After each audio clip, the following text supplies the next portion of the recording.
my head about. Okay, now we are recording. And oh, I cannot minimize. Can I open? There we go.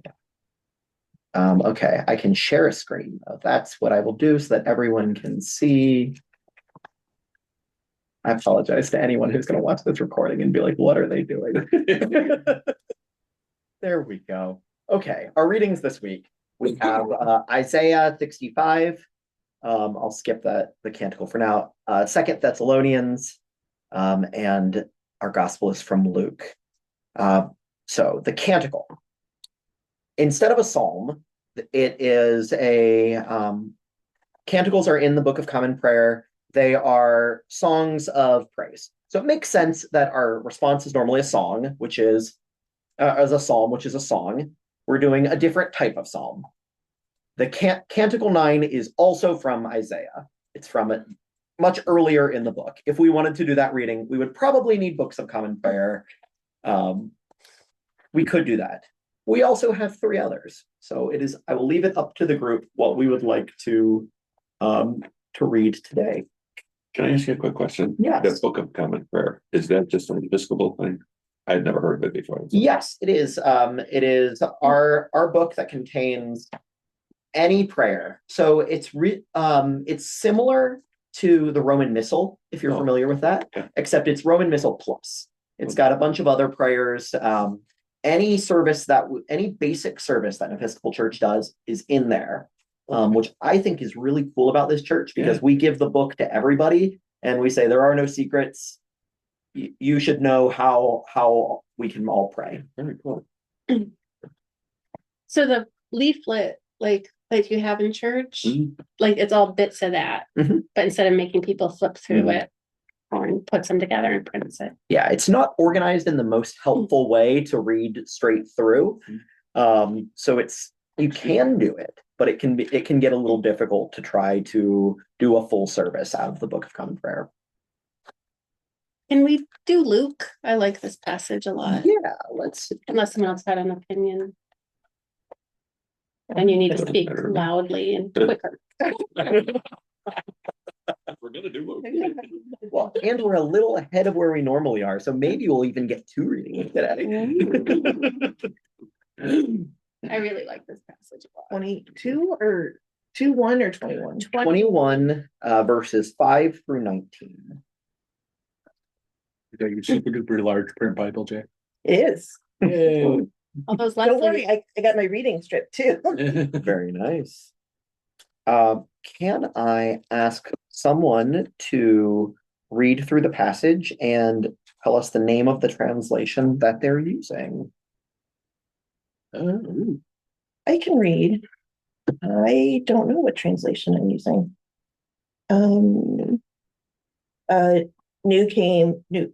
New King James Version. Yeah. What says NKJV? I had a That sounds right. what that was. The one that's all printed this big is what I read. So we're 5 through 19. Yes. Then some spoke of the temple, how it was adorned with beautiful stones and donations. He said, "These things which you see, the days will come in which not one stone shall be left upon another that shall not be thrown down." So they asked him, saying, "Teacher, but when will these things be? And what sign will there be when these things are about to take place?" And he said, "Take heed that you not be deceived, for many will come in my name, saying, 'I am he,' and the time has drawn near. Therefore, do not go after them. But when you hear of wars and commotions, do not be terrified, for these things must come to pass first, but the end will not come immediately." Then he said to them, "Nations will rise against nations, and kingdoms against kingdom. And there will be great earthquakes in various places, and famines and yeah, that word. And there will be fearful sights and great signs from heaven. But before all these things, they will lay their hands on you and persecute you, delivering you upon the synagogues and prisons. You will be brought before the kings and rulers for my name's sake. But it will turn out for you as an occasion for testimony. Therefore, settle it in your hearts. Do not mediate sorry guys. That's okay. You're doing great. Beforehand on what you will answer, for I will give you a mouth and wisdom, which all of your adversaries will not be able to contradict or resist. You want a 15? Yeah, that's 15. But mine, 19. 19. oh, I'm like, that's like in the middle. You're doing great. You will be betrayed even by parents and brothers, relatives and friends, and they will put some of you to death. And you will be hated by all for my name's sake, but not a hair on your head shall be lost. By your patience, possess your souls. The end. So I'm really curious, Charity. You said you love love this this. gospel. Yes. I would love to know what it is you love about it. Yes, because can I just read a couple from the message? Absolutely. Because then I can talk about Yeah. what I liked in a way that I understand, because I have trouble. So I said, one day people were standing around talking about the temple, remarking how beautiful it was, the splendor of its stonework and memorial gifts. And Jesus said, all this you're admiring so much, the time is coming when every stone in that building will end up in a heap of rubble. And I love that idea that he's saying, yep, all these things that seem so big and powerful around you, these are not permanent. Like anything, whatever you're looking at, it's all gonna change. It's all temporary. Everything on this earth is temporary. And then he talks about very difficult things. All these things are gonna happen. But at the end, it says, this is about 17 probably, there's no telling who will hate you because of me. Even so, every detail of your body and soul, even the hairs of your head, is in my care. Nothing of you will be lost. Staying with it, that's what is required. Stay with it to the end. You won't be sorry. You'll be saved. So he's saying all these horrible, it's all temporary, and horrible things are going to happen. And that, like, I watch the news, and horrible things are happening. And all these things, but it's, you know what, like, yes, we're going to acknowledge all this bad stuff's going to happen. But guess what? Like, that doesn't mean you're not loved. It doesn't mean you're not saved. It doesn't mean I don't care for you. In the middle of all this, like, just realize bad things are going to happen. Stay the course. Stay, like, in your life, right? And you're cared for. And I think that's so reassuring. Yeah. I love it a lot. And I like the final verse. I like your translation, I think, a little better than Jackie's, because the staying with it, I think, means something different than being patient. Because being patient is more passive. You're sitting back and you're kind of waiting for God to take care of things. And the staying with it is you are continuing to be engaged. And my translation says, by your endurance, you will gain your souls. And I think that more active, that we have God is there for us, but we also have a part in this, and we have to continue in what we've been taught and what we know that we should do in this world. I'm sorry. I just don't want the very last thing to finish my thought. It was just this, like, wars and rumors of wars or uprisings is a title of a song that I like. By an artist named Mick Jenkins, who's a hip hop artist. But wars and rumors of wars. And that's the other reason I like it. But go ahead. I'm sorry. No, I was just gonna say what the passage you were saying kind of tells you that these temporal things don't mean anything. You know, it's the life beyond us that we're working for. And the fact that he's always with you to help you. It reminded me, and I don't remember the exact words, but it's a picture of a kid with Jesus holding his hands, and there's two sets of footprints, and then there says it's only one. And it says the kid was upset away, but that's when I held you. That things were bad. So I mean, it just kind of made me think of that with this. Yeah. That you got him. And that's where we walk in straight lines to fool the sand people, right?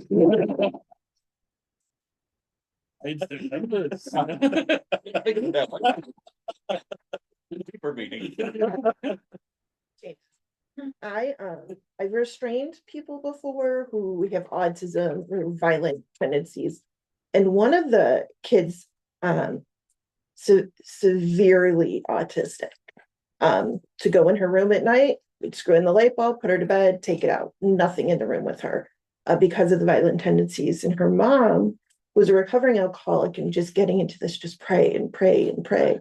And so she said that the way they do, so there is a standard of how you do a restraint depending on how you're trained. And I've been trained by different people different ways.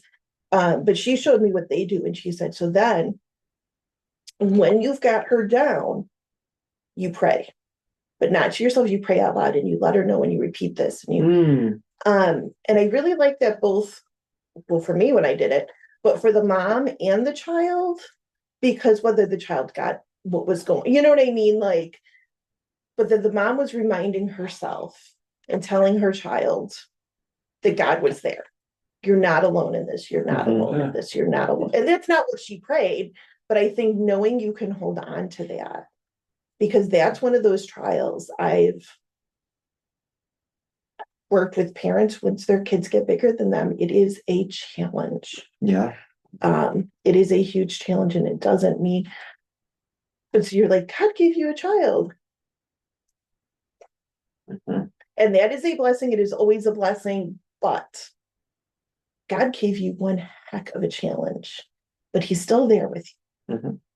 You know, and I love that mom was like, so we're going to remind ourselves. All right, Jackie, this is what we're going to do. We're going to remind ourselves. And I was like, I'm on board. Let's do this. You know, like, but just how people, there's different things in people's lives that are their greatest challenge. And how we can always say, okay, but I'm not alone. Yeah. And that is something lovely about this passage, is it doesn't deny that there will be really, really difficult challenges in life.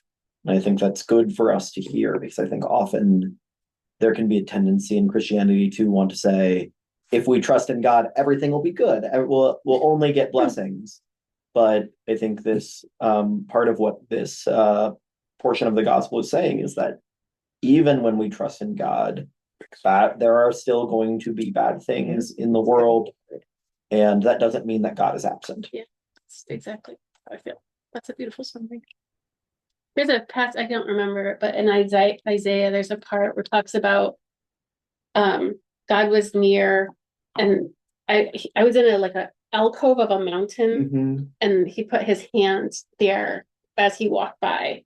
And so when I'm in my phases where I feel like I'm in a dark room, I try to, someone had pointed that out to me once. It's not that he's far, it's that he's so big and bright. If you're too close, you can't take it all in.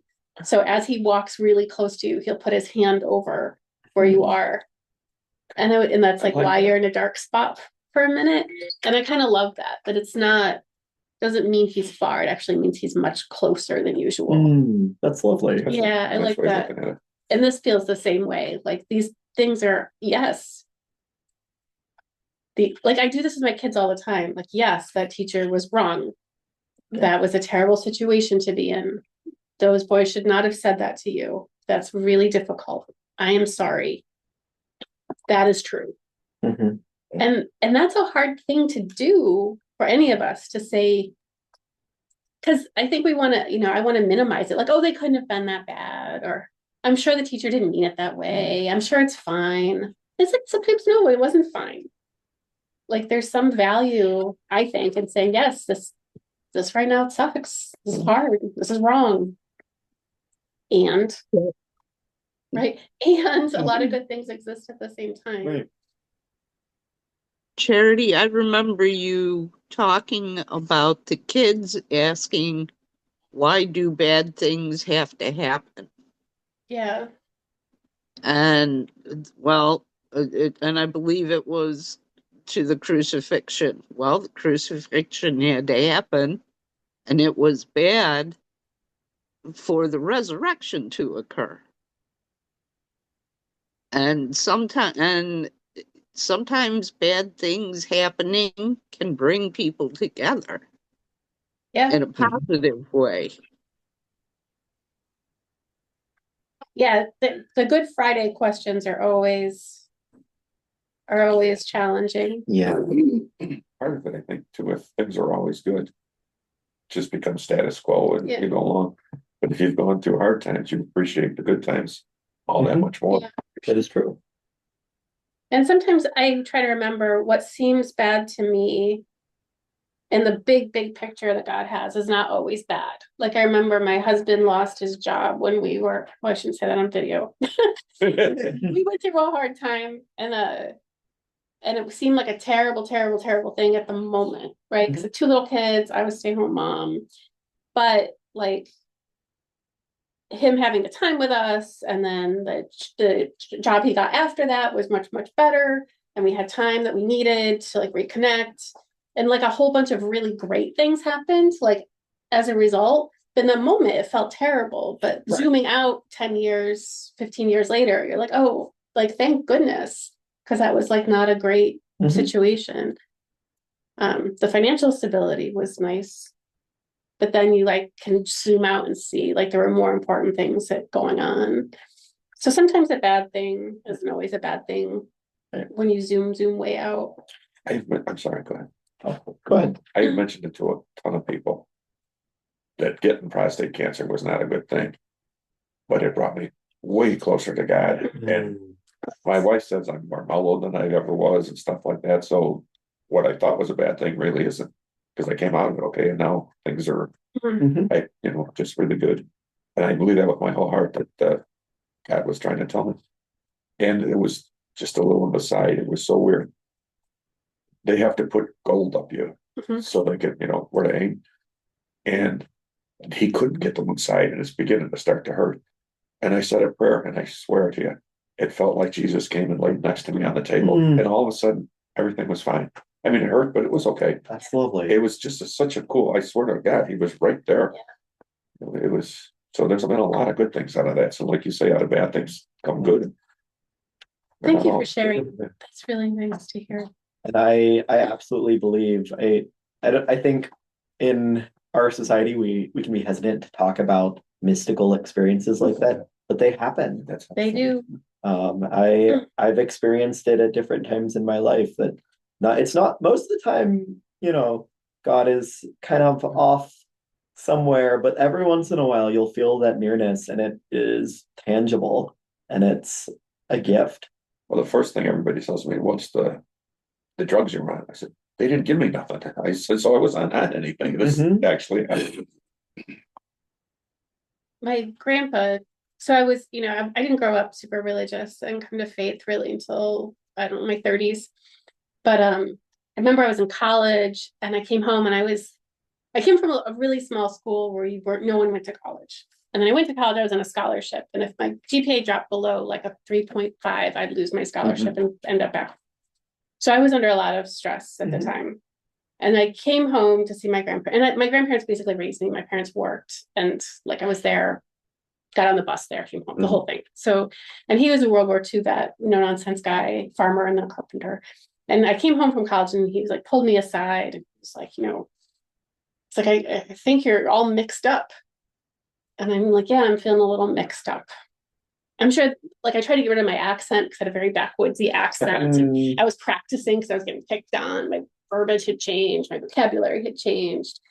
And he said, I don't know, well, I can't understand because you're getting really educated. So I don't really know anything that's going on with you. He's like, but I do know that, like, whatever is going on with you, God will be with you. And we were a churchy family. Wow. And I said, okay. And I had so much respect for my grandpa that I was just like, okay. And he said, well, I just know that for sure. And he said, when I was injured in the war, he was hitting his femoral artery, but no one could get to him. And he saw how much blood he was losing, World War II. I saw how much blood I was losing, and I'd seen so many other people die that I knew I was going to die. And no one could get to me. He lay there for 12 hours. With the femoral artery? Yeah. Anyway. Yeah. And he said, and I'm worrying about the farm because he had to like take care of the farm. I'm worrying about my mom. I'm worrying about, are they going to have anyone? I'm worrying. He's like, and then Jesus sat down next to me. And he said, it's going to be okay. He's like, and it was. He's like, 20 hours later, I was on a British hospital and they gave me the best cup of tea in my life and it was all okay. And then he just went on with his day. Like then he like cut the roast and we had dinner. But I remember that forever because it was just so matter of fact. Like I don't, and I'm like, On I my, like it when people share those things. That's all. on my mom's side, grandparents are super religious. I mean, very, very religious. And my grandfather died of a heart attack. And they had Sunday dinner. He was sitting on his recliner. And my grandma said, because she told us the story, you look funny. And he says, no, God is here and I'm thinking about the poor souls in purgatory. And it wasn't like after that he got dead. Oh my And I thought, oh, wow. Yeah, they were both religious. Yeah. I have one with them. Their basement flooded the one time and he was working all day to get the water out. And my grandma's up on top throwing holy water. And she says, Nora, if you put one more drop of water in here.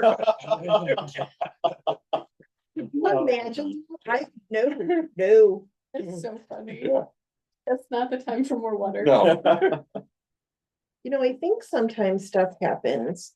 It's bad. And I know the one, it was Greg was here. And I told him, I was like, look, here's the deal. I'm just straight up pissed at God. Mm. And he was like, okay, so what I hear is you believe that there is God. I was like, okay, so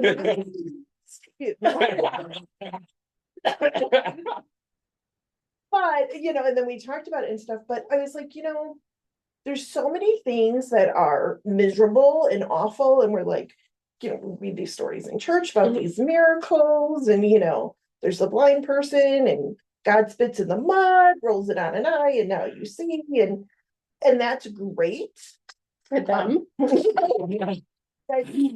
Sometimes, but I'm like, sometimes we miss the miracle because we're too focused on the misery.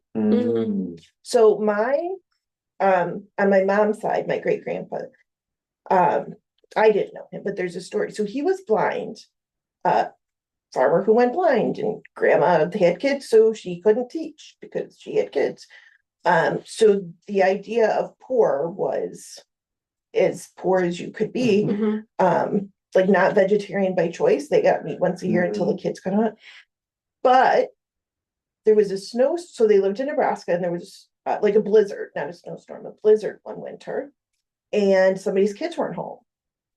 Well, then my great grandpa went and got the kid because he didn't need to see through the snow. He knew his way around town. Oh, wow. Because he was blind. Yeah. So he could go do that. So he went blind, and that was one of the hardest things on that family because like literally, like they had a farm. There was nothing. Yeah. I mean, and you don't teach once you have a kid, and that was that. Like and I'm not saying, oh well, that was good because of this, but there are still miracles. Yeah. Absolutely. But we miss them when I don't want to say too focused because it's reality, right? Like there is miserable things, but sometimes there's still these miracles, and I think sometimes we just miss them. I can't remember who said this, but there is this quote that I love, and that's basically there are two ways to approach faith, and it's that there are no miracles anymore like there were in the Bible, or everything that surrounds you is a miracle. Yeah. And I've always really liked that. Yeah. Well, we're so improbable. I mean, if you look at how our cells function and how we That's the truth. like the way like plants can make sugar from sunlight, and it you start to look at all the cellular reactions that have to go on, and all I had was coffee today. I didn't give my body anything that it needs, and yet here I am thinking and walking around. Right? We're Right. It's all so improbable and so miraculous that I don't know that we're even here. Yeah. But I don't know. Can I invite us to try to get in one more reading? Let's do it. I thematically, the reading from Second Thessalonians, I think fits most with the one that we've read. If you all are okay with that, or we can read either of the two Isaiahs. I don't have to. That's the most read this. Yeah. Probably. Yeah, I can, it can either be from the screen or my translation might even be the same one. Um,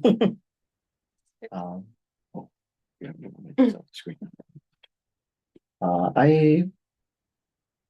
I can go ahead and read this one. Now we command you, beloved, in the name of our Lord Jesus Christ, to keep away from believers who are living in idleness and not according to the tradition that they received from us. For you yourselves know how you ought to imitate us. We were not idle when we were with you, and we did not eat anyone's bread without paying for it, but with toil and labor we worked night and day, so that we might not burden any of you. This was not because we do not have that right, but in order to give you an example to imitate. For even when we were with you, we gave you this command: anyone unwilling to work should not eat. For we hear that some of you are living in idleness, mere busybodies, not doing any work.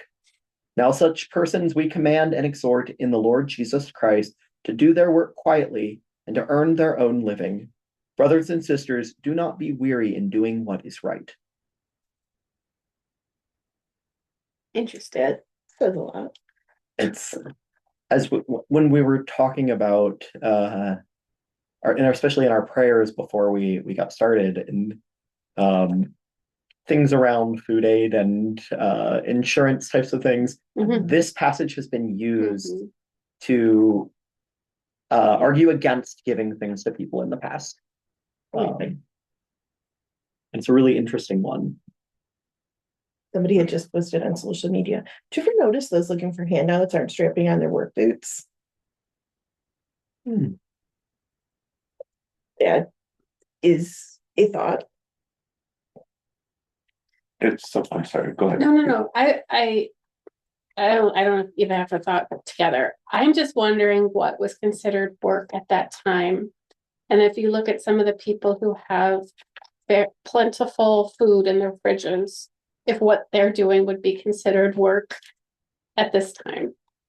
Because I'm not sure if making a bunch of PowerPoints.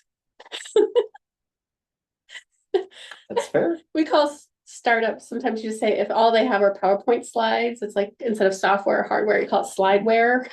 Yeah. You know, making slideware would be recognized by Paul as real work. Mhm. Like you're sitting comfortably in an air-conditioned office, having someone bring you, I mean, maybe someone who's actually like stocking shelves at Walmart, that looks like work. And those are the people on Snap. So I don't know. Those are my first thoughts. But Tom. No, it's when I just heard that, to me, it's like if somebody can't work, give them that they can. If somebody's trying to work and it just doesn't happen, then give what they can. But if somebody's not even doing anything to try to make it, well, then I understand you don't. But otherwise, people need a handout. Mhm. But make sure that they are trying to, help themselves, and then you help them. Yeah. There's certainly no one who's disabled or a child they're talking about here. Right. In my opinion. Well, and that's where, not so much in the Bible, but in society, when we're saying everybody's, everybody, 90% of SNAP goes to illegals, depending on who you're talking to and this and that. I've tried to get disability. I can't get it. So don't tell me actually, this is my big thing. If you know somebody that's illegal and walks into our country and is getting all this aid, put me in touch with them. How'd you do it? Yeah, they figured out the system. Because I don't qualify. And I have worked since I was 16 and sometimes multiple jobs. And I can't get it. And my point isn't, woe is me, it's not a big deal. My point is, it's not people, and yes, I'm sure there's loopholes. And I know, I've heard 2 people are stealing social security numbers and that's how they're getting stuff. I'm not saying for 100% of the time, this is what it is. I'm saying people asking for help, you don't just say, I want help and they give it to you. That's not the process. I mean, it's a big process. And there is no such thing as welfare. The term is used way too much. Mm. There's unemployment, there's disability, Right. but you don't get welfare. That's not a thing. Yeah, it's lumping That's a what whole you bunch of hear things other together. people say, and you're just repeating the argument you've heard from somebody else.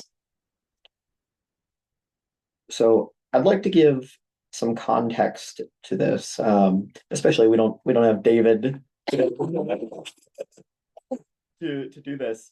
So this is a continuation of, we were reading the same letter last week, where we were talking about the Thessalonians, where many people were thinking, okay, the end is here. We're ready. Jesus is coming back any second now. So there is, some scholars believe that the people who were not doing work, it was because they were like, well, why bother? Jesus is coming back any second now. And to the point where it was disruptive and just annoying in the community that they were like, okay, I don't need to pick food in the fields. I don't need to do anything. Jesus is coming. Oh, that's and so we have to remember that the epistles are letters written to specific communities at specific times, dealing with things that are going on in a particular place. This is kind of like if the Dear Church letter that I wrote on some random week was saved for thousands of years, and then people had to figure out, what was I trying to tell all of you, and how can we interpret that to apply to everyone everywhere at all times. Yeah. wow, 1,000 years later. Yeah. So I think you said last week when we were talking about if Jesus returned, if God returns, would we believe it? And I'm like, I wouldn't. Mhm. Like if so, I would be like, nah. I Now- do think. Oh, I'm sorry. Go ahead. Just one more thought. Now, that's not to say that this is not that we can't learn things from this part of scripture. And I think all parts of the Bible we are the Word of God, and we can hear God in them. But I think we should be aware of what else might be going on as we read. I think this concept of work has changed generationally. I was thinking about it at home when my husband first came and was hanging at my grandparents' house. My grandfather had been a dairy farmer, and then he was a carpenter once they sold the farm.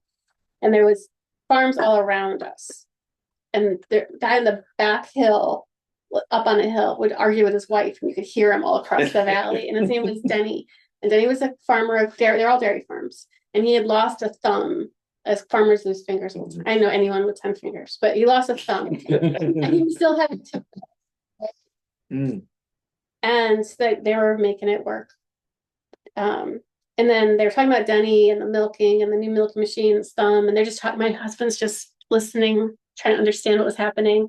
And then they're talking about the kid across the road. So when I grew up in a compound of all the brothers, because they sold the farm and they kept acres. But as they were dying, the house would be sold. And so at the end, my grandparents' last ones left. So it was this younger family across the road, and their kid had gotten older, graduated from high school, and didn't know what he wanted to do. Couldn't really afford to go to college. There weren't any jobs around. They don't have a farm for him to just work, right? So he's kind of home playing video games completely with no future. And like, well, we just worry about him. He's just home over there. And I think he just plays video games all day. And they're like, well, I don't know, is anyone hiring? No one's hiring. And that was kind of the discussion. And we got in the car. My parents took one car, we took the other. My husband looks at me. He's like, what is going on? I'm like, what are you talking about? He's like, there's a guy milking with no thumbs. And then there's this kid with two thumbs. And he's not helping anyone do anything. Yeah. And I can see, if you have two thumbs, people looking like, you've got two thumbs, why are you not working? But I can also see that kid didn't have a path. Right. Like Denny wasn't inviting him up to work. He didn't want that kid on his farm. Right. And he couldn't pay the kid. He didn't have money for it. And so poor Sean with two thumbs doesn't have a path. There is no work. Right. And so whatever he's doing doesn't look like work to a guy running with, I don't know. I just feel like this idea of those who don't work shouldn't eat. If you're living on a farm and there's clear work in front of you and you're just refusing to do it, even though your work is going to put food on the table because you're milking a cow and you're saying, I'm not going to milk it. Well, no, maybe you don't get dinner. Right. But if you're in a situation where they're, there are no jobs. Things have been offshored. You've lost the land your family owned. Maybe you never had land. There is no clear path for you to get education. There is no jobs available. That's not working in that situation seems to me different. But I think it's changed so quickly, right? That's all happened in my lifetime, at least there, that we're still trying to catch up, right? I don't know. Those are thoughts that we're kind of twirling around. That was it's really interesting when Kendall and I went on our honeymoon. We went to a Greek island, the Kinthos, and that island a generation ago was all farmland. They were either growing produce or farming goats on the hills, and we went to a cooking class that was taught by a guy who grew up on the island, and he said that he watched his parents' generation have to try to figure out how to go from farming goats to serving pina coladas. Yeah. And just feeling so lost because everything had changed so rapidly. Because just for context now, that island is basically where British tourists go if they wanted to go to some place like Myrtle Beach. And so it's radically different. Way different. And he said that it has really been difficult mentally for a lot of people on the island because they don't know how to do. It used to be what your father did is what you did, and just for generations and generations back, and suddenly that's not true anymore, and that can't be true. We've seen it with steel workers here. Gosh, I mean, think about how many generations of people worked here. I remember Jay was in high school working at a steel plant. Like foreign cars would get picked up and thrown in the back of the lot and turned upside down. And that wasn't enough to stem the tide of global. You know what I mean? I think people are part of what's going on right now is people fighting against that change because they don't understand it. They don't like it. Years ago, I would work I did heating and air and stuff, but I was working at the mills of Gary. Yeah. One thing. You couldn't move. There was just all the stuff coming. It was terrible. A few years later, you could have shot a cannon through the place. There's nothing. So what did all those poor people do?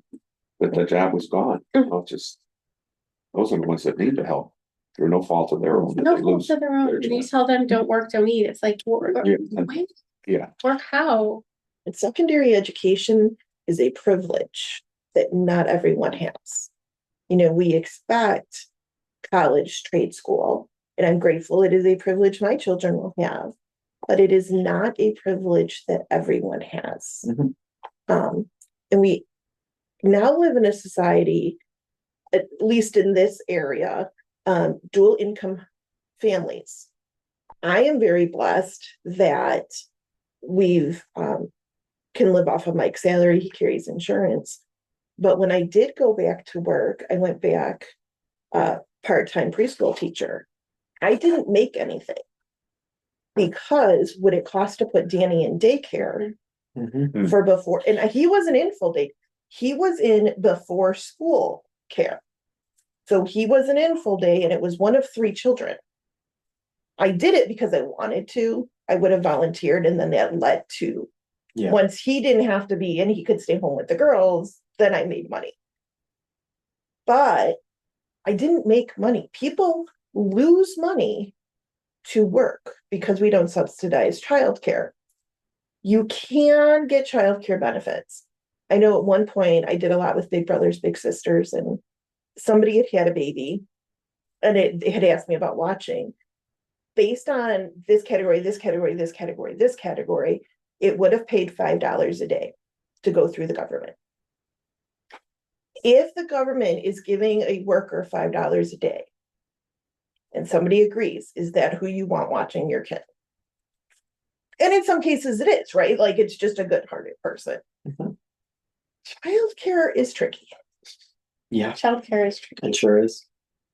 My dentist who owns that's where I'm going, and I can't take over. But the dentist, she owns the practice. She's a dentist, owns a practice. And she had a baby. We were chit-chatting. And she's like, I want to have another one, but I can't afford it. a dentist who owns her own practice. And I'm not Yeah. saying she doesn't have bills and loans and stuff, Right. you know, but I'm like, But she has a I shouldn't say real job, but you know what I mean? Like college I mean, I would educated, look at her like, and say, dang, she went to college, she went to dental school, she started a business. She's like, you know, you have to call her doctor, the whole thing. Like, and she's like, yeah, and she's like, I broke down childcare costs, you know, because my hours are crazy here. Mm, And she's like, we can't afford a second baby. wow. She's like, because the only way to do it would be one of us to stay home, and I can't stay home because I gotta, you know, have a business. It's like, yeah, people need a dentist. Yeah. That to me, that was like really kind of, I don't know. it's shocking what's perceived now. And again, I'm not naive to the fact there are manipulators of a system and people, but what is perceived, what is shown, and what is happening isn't necessarily the same. Mhm. Oh, for sure. You know, we're seeing certain things, and you know, it's only these people who are using the system. It's not. Well, and some of that's AI too. That's making Mhm. things a lot harder.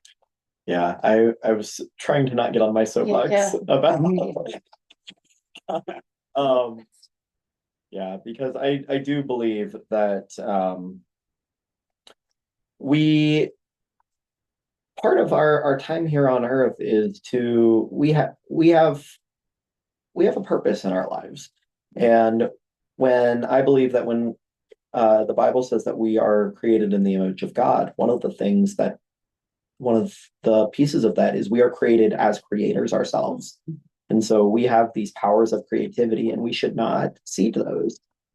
And I think that helps us find meaning and beauty in life. And I worry when we give that over to technology. Yeah. Because I think the good in work and I think everyone is able to contribute to their communities. I think I think that's stretching the definition of work beyond what in politics we talk about. And I think that we all can contribute. I think that's a piece we can take from this epistle is that we should all be involved in our communities, caring for the people around us in some way. And I think everyone can in some way. And we should not give up that. We should have the dignity of work in whatever that capacity looks like for each individual person. Yeah, a lot of work is not paid. Right. Being a stay-at-home mom for us. And that is gonna work. say that. I was just gonna say It's that. not, I've had a lot of different jobs. I've had a lot of different jobs.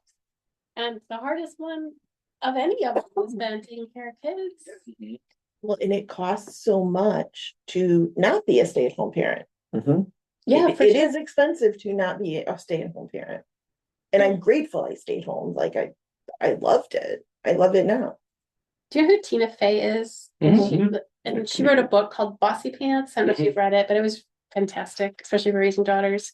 But she was talking about she's like, being a mom is the hardest job. She was the first female head writer. She's like, at no point, if I had to use the restroom with Lauren Michaels, who's a hard boss, would he like kick down the door and scream at me because I'm trying to use the restroom. She's like, but my kid does that daily. Like, no workplace has ever been as hard as like raising kids. And I was very validating when I was reading it, but can you imagine? There's no more important job than raising kids. I think it's how I've structured my life, but it's not like necessarily valued by society. But yeah, I don't know, man. We're living with wars and rumors of wars. Mhm. It's when we're living in an interesting age. But no matter what happens, like Luke tells us, Yeah. all the temples will be taken down. The East Wing will be torn down. All of our monuments can be toppled. And it doesn't change that we're loved and cared for and saved, which is beautiful to me right now. Those are my thoughts.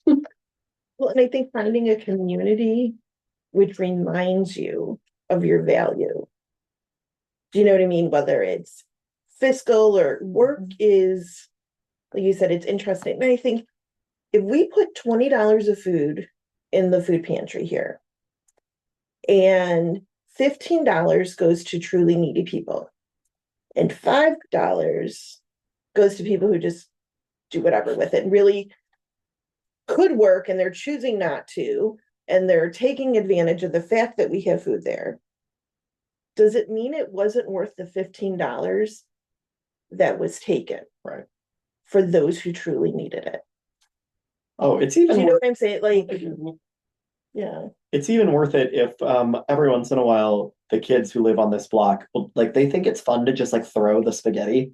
They'll take out a packet of spaghetti and just like toss it all over the I don't know why that's fun. That is a very random activity to do. But even even if the spaghetti gets thrown around, the pantry is still worth it. So, I think the pantry's worth it. And are the kids doing something wrong? Yeah. But if that's what they're doing, that's wrong. Right. yeah, that's the worst. Could be worse. It's a gateway drug, spaghetti. Did you see the thing online? I know it's 11:30. Did Yeah. you guys see the thing online about the girl who was calling churches saying she had a baby that was hungry? I did. Oh, I don't know. She was like calling churches and she's like, I'm out of formula. My baby hasn't eaten. Is there anything you can do to help? And a bunch of them like just hung up. And some of them said, tried to help her. And it was, I don't know. I had mixed feelings because sometimes it just depends on who's working the phone that day. Was it real or was it a scam or? She didn't really need formula, Oh. but she was keeping track of the idea of like, Yeah. well, any of It's a these social media thing. It was trying to be a gotcha, Yeah. especially when what I saw about it was all of the non-Christian religious organizations she talked to helped her, and the point of it was the Christians are less helpful than these other religions, is what she kind of came But I think to. the best interaction was a Baptist. What was it? It's like grandpa who was working the Okay. phone and he was like, oh no, like tell me what brand and I'll meet you somewhere. Like immediate, That's like so I will sweet. just so like the captions, it's been reposted and the captions have changed a lot with people with agendas, but like the actual, there were some Christians actually Yeah. who helped her, but there were a lot of big churches that were like, no, We like, only if help you're not a member, members. Yeah. no. But yeah, and like not all the non-Christian ones helped her either. It was like, Oh, was it? Okay. yeah, it was obviously, Because I didn't see People are her mixed. video. I saw someone commenting on hers. yeah, it's been recaptioned weird, but then I was thinking like, I don't think anyone would work the phone at Grace and not be at least like, let's see what we can do for you. Mhm. So I felt good about that. Yeah, we always try. Well, and that's where for a church to say we only help members can be thought of very differently. It could be, look, right now we've got $10 in surplus that we can give to help somebody. And we're giving it to this member right now because we Right. don't have the surplus to give you. Or it could be like, well, we've got millions, but if you don't join our cult, then you're out. You know, when you take stuff out of the whole story, Right. what's really going on there? So is this the Episcopal cult? Is Yes. that what you're saying? You didn't. Oh, I'm sorry. I thought you were fully in. I mean, we can make it happen. Beth would like to become a member of the Episcopal Church in a formal way. We can go visit the bishop. She's got a great pointy hat. Not the good kind of pointy hat, not the bad kind of pointy hat. In the corner. We're online. Yeah. We're online. I gotta make sure I'm. No, her staff in hat's delightful, but she's had surgery before. She does the best. I actually asked her where she got them. They are ruby red gym shoes. Yeah, I remember.